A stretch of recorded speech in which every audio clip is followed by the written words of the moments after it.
L'Upsilon, c'est le véhicule de la renaissance pour Lancia. En effet, c'est le premier modèle depuis que la marque n'est plus disponible qu'en Italie, en 2017. C'est aussi le tout premier véhicule 100% électrique de Lancia. Mais l'Upsilon, c'est aussi le véhicule de la continuité. En effet, la génération précédente, qui date déjà de 2011, était encore en vente sur le territoire italien avec un beau succès. Quelques 45 000 ventes en 2022 et en 2023. Et si vous vous demandez pourquoi cette présentation commence entre deux meubles, eh bien c'est car le design intérieur de l'auto a été conçu en partenariat avec Cassina, un designer de meubles haut de gamme en Italie. Et nous sommes aujourd'hui dans un immense showroom de la marque pour découvrir cette nouvelle Lancia Upsilon.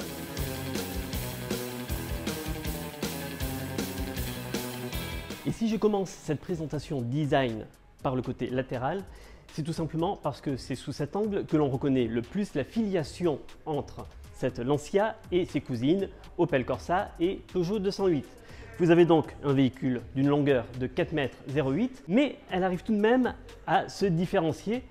Par exemple, ici avec une poignée intégrée dans le montant de la porte arrière, une poignée que l'on retrouvait déjà sur le modèle actuel de la Lancia Upsilon.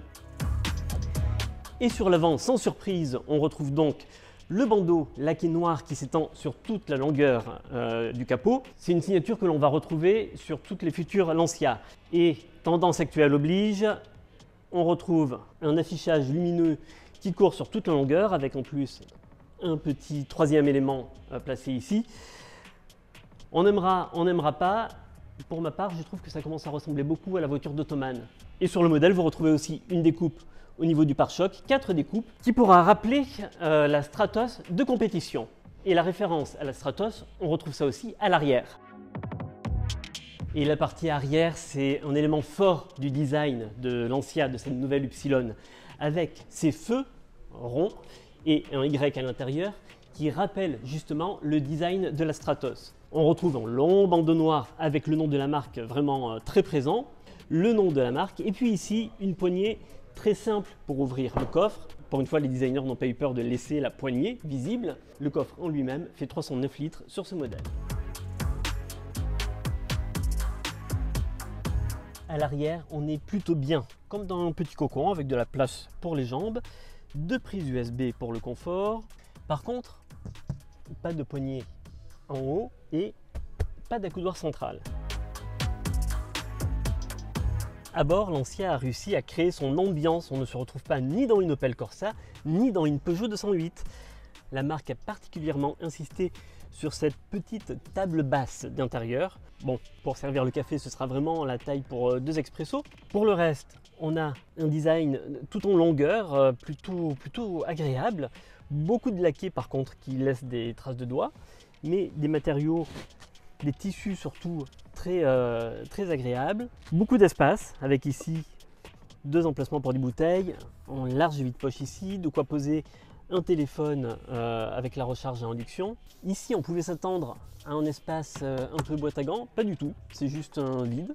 La boîte à gants, on l'a ici.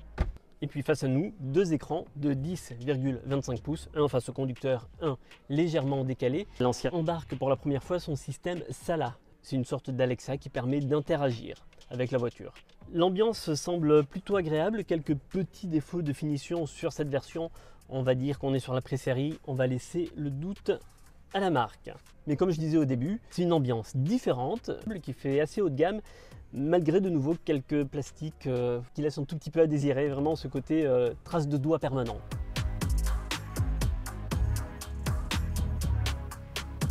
Et bien voilà, je termine cette présentation qui était un tout petit peu sportive au grand air. Ce que l'on sait sur la version électrique, c'est qu'elle embarquera une batterie de 51 kWh pour une autonomie en cycle WLTP de 403 km. La recharge est annoncée en 10 minutes pour faire 100 km et de 20% à 80% en 24 minutes.